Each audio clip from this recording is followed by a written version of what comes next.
শরীফ ওসমান হাদি আপনার কাছে জানতে চাই যে মানে যেমন হাবিব ভাই বলছিলেন যে 3টি অনেক মৌলিক, কিন্তু এখানে কিন্তু 19টার মধ্যে নোট অফ ডিসেন্ট বা আপত্তি জানিয়েছে বিএনপি, সেগুলোকে অনেকে বলছে যে সবথেকে গুরুত্বপূর্ণ সেগুলো উচ্চকক্ষে পিআর বা রাষ্ট্রের মূলনীতি বা অন্য যা কিছু বলি, মানে এটি যদি না হয় বা এখানে যদি এই সুরাহাটা যদি সঠিকভাবে না হয়, এটা আরো অনেক দ্বন্দ্বের পর্যায়ে যাবে কিনা? না, দ্বন্দ্ব তো অবশ্যই যাবে এবং এটা ভয়াবহ পর্যায়ে রূপও নিতে পারে আমার ধারণা। তো এখন এই সরকারের যেটা করণীয় কি, করণীয় ছিল দুইটা। ধরেন বিএনপি তো এটা বিএনপির একটা খুব অনেস্ট জায়গা হয়েছে, ধরেন এই বিএনপিতে নোট অফ ডিসেন্ট দিল 10টা গুরুত্বপূর্ণ জায়গায়, এর মানে কি যে আমি আপাতত মানতেছি, পরে মানে আমি এটার সাথে একমত না, কিন্তু মানতেছি আপাতত। এরপরে সংসদে গিয়ে সে যদি বলে যে ভাই আমি তো আগেই জানাইছিলাম, তো আমি এখন প্র্যাকটিক্যাল না, এটা আমার জন্য পারতেছি না, আপনি তো তারা ধরতে পারবেন না, কারণ সে তো বলবে আমি আগেই তো তোমার বলছি নোট অফ ডিসেন্ট দেয়া। তো এখন ব্যাপার হলো হাবিব ভাই যেটা বলছে এইটা ভালো, এটা যদি আমাদের পলিটিক্যাল কালচারটা অতটুকু সুন্দর হইতো।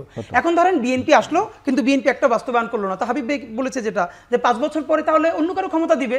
এবার ধরেন বিএনপি আসলো, বিএনপি একটা করলো না, তারপরে ক্ষমতা আসবে কি জামাতও তো করবে না, কারণ তার প্রমাণ হইলো জামাতও যদি ওই জনতার পক্ষের কথাই বলতো সে তো 47-এর পক্ষ থেকে এবারই করতে পারতো, কিন্তু জামাত এখন 47 নিয়ে রাজনীতি করছে। মজার একটা কথা বলি, জামাতও কিন্তু ঐতিহাসিকভাবে 47-এর বিরোধিতা করছিল, এখন কিন্তু সে 47-এর রাজনীতি করতে চায়। 47 ভাবে কিন্তু 47-এর ঐতিহাসিক বিরোধিতা জামাত ইসলাম করেছে। তো এখন আমাদের মুশকিল হলো, দেখেন এই যে জনগণ তারা যাবে কই, আইদার তার ঘুরপাক খাইতে বিএনপি, নইলে জামাত, নইলে এনসিপি। এখন তো আওয়ামী লীগ নাই, কিন্তু এই যে 5 বছর চলে গেল, 5 বছর তো জনগণের কাছ থেকে তো নষ্ট হলো, আমার সবার নষ্ট হতো। এখন ক্ষেত্রে আমাদের দুইটা ব্যাপার, সেটা একটা কাজে যেটা করা যেতে পারে, দেখেন এইটার ন্যূনতম একটা গণভিত্তি তৈরি না করে যদি আপনি যান, তাহলে তো আমরা এই সরকারের ঐক্যমত্য কমিশনের দরকার ছিল না। বিএনপির যে 31 দফা, ইটস গুড এনাফ। রাষ্ট্র সংস্কারের যে 31 দফা বিএনপি দিয়েছিল, তার মানে পুরো বাংলাদেশের জনগণ বিএনপির আরেকবার সুযোগ দিতাম 31 দফার উপরে।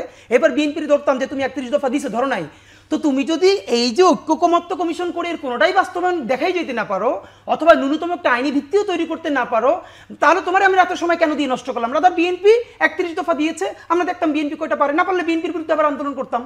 তো বিএনপির 31 দফাও আমরা মানলাম না, আর এখন তুমি এটা বলতেছো যে এটা নির্বাচিত সরকার এসে করবে। তার জন্য যেটা জরুরি সেটা হলো ন্যূনতম একটা গণভোট দেয়া। গণপরিষদ নির্বাচন যদি খুব কঠিনও হয়, আমরা বুঝতেছি, এটা করতে পারলে গণভোট দেওয়ার ব্যাপারে তো অন্তর্বর্তী সরকারেরও তো কোনো ধরনের আগ্রহ বা কোনো কিছু নাই, এটা আমরা জিজ্ঞেস করেছি। এর মানে এখন ধরেন তাহলে হবে কি, হবে হলো এইটা জনগণ অন্তত এস্টাবলিশ করতে পারবে, এই যে জুলাই চার্টারটা হলো এইটার ব্যাপারে জনগণের ম্যান্ডেট আছে। এখন দেখেন তো এই জুলাই চার্টারের ব্যাপারে পলিটিক্যাল পার্টি ছাড়া আর কোন স্টেক হোল্ডার কি এখানে বসেছে? না, বসে নাই, কারণ দেশ তো চালাবে পলিটিক্যাল পার্টি।